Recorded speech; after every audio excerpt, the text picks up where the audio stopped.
Hello, Keith. How you doing? I'm doing very well, thank you, Tony. Oh, this is something new for us. We're going to start this series of talking about our experience in HR, some theory, a lot of practice, I guess, about HR and what we've been working with for several decades. We won't say how many because we don't want people to know how old we are. Well, I guess they'll find Well, they out could anyway. see how old we are. That's the unfortunate thing, unless they're listening. Yeah. I've noticed that in your post 8 to 5 work, you've gone into a lot of stuff that has to do with people growing, people finding out more about themselves. Why don't we start talking about that a little bit, and then thank you. Then we can maybe tell our listeners a little bit about ourselves. But I think that would be interesting because I think that's a very important issue, especially if they're listening to people who are wrinkles here. But what is it that we need to know about growing after, throughout our careers? I think one of the most important things, and once again, thank you for this opportunity to chew the cud with you, as they say. I think one of the most important things that I've learned is that a career goes on as long as you want it to go on, in whichever direction you want it to go. And as you say, we'll talk about what we've done in the past, you and I, but it's very different in I think for both of our cases, what we're doing now from what we did. And from my experience, what's interesting in human resources, or human remains, as some people sometimes refer to it as, is that having worked in both the public and the private sector and the international and the national worlds, there's not a lot of difference in terms of the challenges. It's why? Because it's people.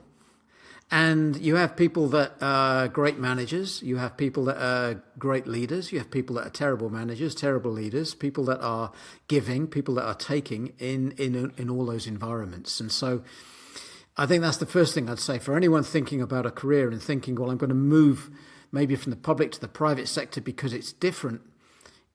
It's not as different as you may think. So that would be a first one I'd just put down there. So you think that basically growing up and professional development and different worlds it has some same elements, basically. Very similar elements to it. I think things are changing very much. I mean, we know, for example, that Elon Musk doesn't care about people having qualifications. He wants them to be good at what they do. They need to know AI. They need to be able to take chances and experiment. I'm not holding Elon Musk up as a prime example of anything at the moment, but I'm just saying that there are many leaders out there who are paying less attention to formal qualifications, for example. That said... it's interesting you say that because I remember Lee Iacocca, the... famous manager with Chrysler. I mean, he was more famous, I guess, before for the Ford Mustang, for designing that. But when he moved to Chrysler, he was referring to Robert McNamara as saying that, what's really important is the 3 R's, reading, writing, and arithmetic. And that you really needed to have those basic skills to learn and to move on in your career and to keep learning. So this continuous learning process is based many times on having those basic skills. What's your experience with those that? those cannot be undersold. That you do need that. On the other hand, I can recall a time when you're not allowed to take calculators into the examination room. Well, nowadays it's like, who wouldn't have a calculator? Who wouldn't have a mobile phone? Who wouldn't have anything electronic that can help them to do things like mathematical calculations? So I think we're switching a little bit away from where we were. That's going to be a fascinating time in the future, where you simply need to ask the question of some electronic component and it will come back to you with the answer, and you can trust it. That will be the case, I suspect. So I remember academic, I remember also from my studies when at university there was a Right Amitai Etzioni, I think was to pronounce it correctly. He was talking about already in the 1960s. He was imagining something that then became the personal computer on every desk. And so like now, people are so scared about artificial intelligence. I mean, we should always obviously be prudent about what's coming with the technology. But every step in humanity in terms of technology, every time that we've learned something, it's been, yes, some jobs have been lost. We have to make a lot of changes. But the utilization of knowledge through that calculator that you bring into an exam room, or now, maybe sitting at a computer when you're doing a test. Tomorrow it's going to be also, or already today, it's going to be also interacting with this very elaborate artificial intelligence. Absolutely. And I think when you're posing the question about people and their careers and what they need to know about development, I think you need to know how to use AI and master AI before AI masters you. That's a very good point. Difficult. I think I'm going to take that one down. I'm going to use that one. Can you repeat that one? That was, I think I stole it from someone else, Tony. You stole it from someone else, so it's not. I'm sure I can't have. put you down as copyright for that one. Yeah. Can you repeat that one? That one was master AI before AI masters you.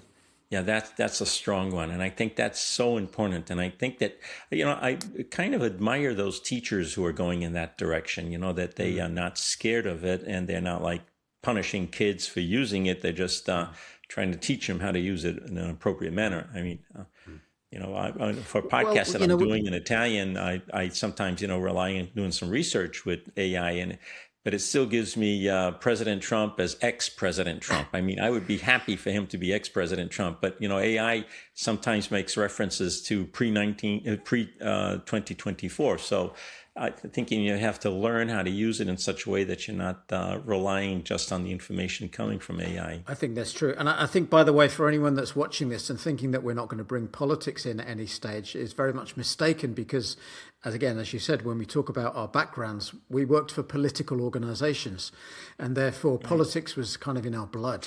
So I'm sure there are going to be one or two references coming up from time to time. Yeah. But back to the AI thing, I mean, what is happening is the speed of change is so incredible that it's very, very hard to keep up, but essential to do so. And what you're seeing is a marriage now between robotics and artificial intelligence. Yeah. Now, when you put that brain of artificial intelligence in what is an incredible machine that can do things actually that the human body can't do, you're doing a couple of things. One is you're giving opportunities for things to happen which could never have happened before, for good, and you're giving an opportunity for things to happen that could never have happened before for evil. I put it as bluntly as that.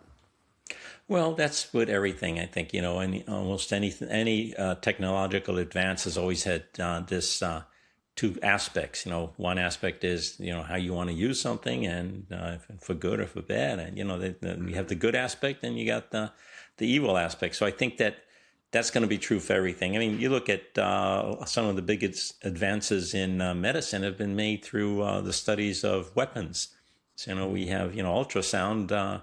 Was originally used for submarines, and laser and so on. So you see there's so many things. It depends how we as humans. So I think we always go back to the usual thing. We talk about our mind, about being able to do things in a rational manner, but you need to put the goodwill and the heart into things. And I think that's an essential thing. That's a great one. Yeah. That's a great one, because we're talking about putting the heart into things. That's the one thing we both know that these inanimate objects can't do.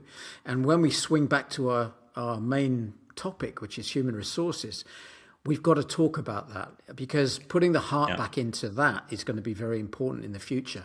A lot of people, I believe, are going to be struggling with all this change. It's such a rapid pace. I think during our time also with the North Atlantic Treaty Organization as HR managers, we kind of had to face where there was a lot of discussions about, automation and maybe getting rid of HR or reducing HR to some sort of just a little tiny function and at the service of management, and that a computer would do everything. So I think that fortunately people have realized that is not the way that you can really manage HR. HR cannot be just talking to a computer, at least the way computers are today. I mean, I don't see them coming out with a lot of compassion and with an understanding and getting into what is it that the HR, in a sense of actually a human resource, what is that person, that human being facing? What is that human being up to? And how can that human being be more productive without just being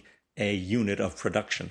So how can, a fair day's work for a fair day's pay was the old analogy, and the employers would have you and get you to toil the fields or sit in the factory and do whatever the heck it was you needed to do, and you got paid reasonably well. You hoped for that, or as much as you could get for that.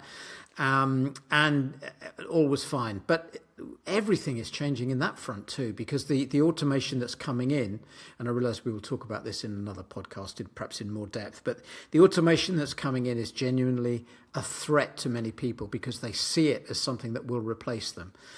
And so if you are trying to get your workforce to embrace and bring on AI and bring on robotics, you're also asking them in a sense to bring in the enemy.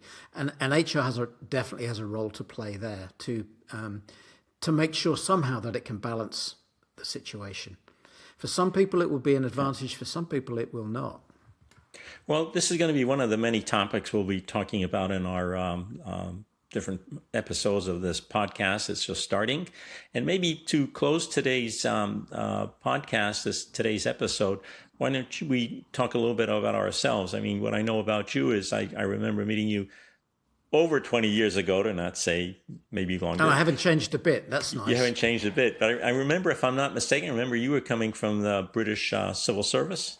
Yeah, I or came am I from mistaken? the It was British Civil Service. No, that's correct. I spent many years in the UK Ministry of Defence, and then was seconded to NATO. So we're parallel. I was with the U.S. Department of Defense, and you Right. with the UK Military of Defense. Yeah, we're still allies. We're still allies. Yeah. Which, thankfully, we are.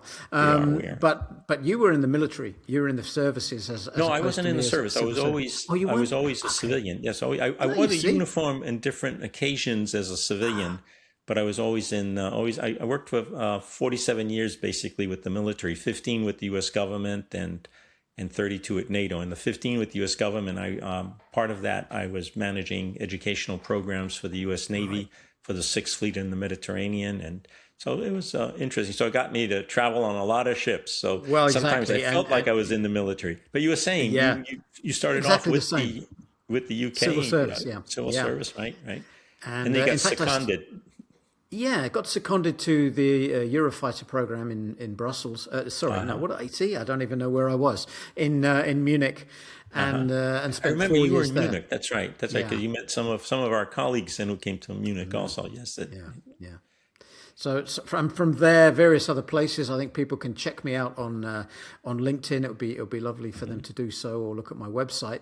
But essentially, Ministry of Defence, then into NATO, and I got into human resources and spent most of my career in HR in the various aspects, whether that was policy or frontline, or indeed probably my most enjoyable time, head of talent management in NATO, and bringing people on. The thing is, Tony, I'm sure you're going to nod your head to this. In human resources, people come to your door and they knock on it and they poke their head around and they have a problem. And they're looking at you to solve that problem. Yes. You're the problem solver, from the personal ones to the ones having to do with work. Which has nothing to do with you, like car parking spaces. But nonetheless, you're HR, so you can deal with that. So that's what you find. But for me, what was the fascinating real change for me getting into career coaching and development and training was, in talent management, people would knock on the door, they put their head around the corner and they say, thank you for that course. Thank you for putting me on that course. I really enjoyed it. Or thank you for that training. Or thank you for allowing me to, continue my studies and do my degree or whatever it was. Now that gives you as an HR person, me as an HR person, gives me a kick, that you're helping someone and they're developing. And so I got into that, and when I left, having done other things in NATO as well, which again I expect we'll touch upon, I realised that that's what I wanted to do. So I ended up with setting up my own little consultancy in career coaching, and never looked back, and have thoroughly enjoyed that, which has taken me from, as I say, working in NATO, very structured, very pyramidal. To I see that we have in common also that during our work time as practitioners in HR, we went on and we did our academic studies. I see you got your PhD, I got mine. I will put our LinkedIn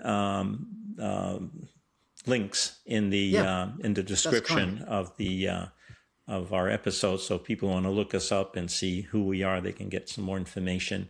But that's, I followed you throughout your career, and I had staff saying many times, oh, I love listening to him, and he does these speeches, and I've gone to his seminars. And so my colleagues back in Naples, Italy, where I worked for many years, know you, and they appreciate you. So I think that they're going to find this our podcast interesting. Thank you going so back much, and Tony. listening to That deserves another credit from me, which we haven't rehearsed. But equally, Tony, your experiences, particularly in NATO, where you were one of the first civilians to get out into, shall we say, difficult terrain. Difficult terrain, out of area operations. That's where we wore the uniform. Yes, we created the uniform with putting Mr. At that time, it wasn't PhD yet, so it was Mr. on the.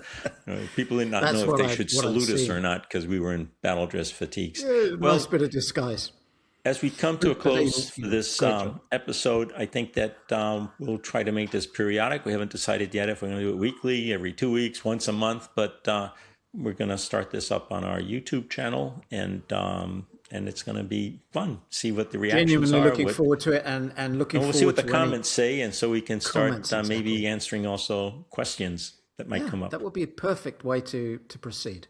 So thank you again. Looking forward to it. Keith, I'm happy that we're doing this thing together. It's going to be an interesting project, and who knows, maybe we'll end up writing a book together. I don't know. We'll see what happens. Things happen. You never know. We'll get AI to do it. Okay. Ask AI, right? I better say ciao then. Ciao for now. Thanks you. Thanks Bye, a lot. Keith. Take care. See you. Bye then. Bye.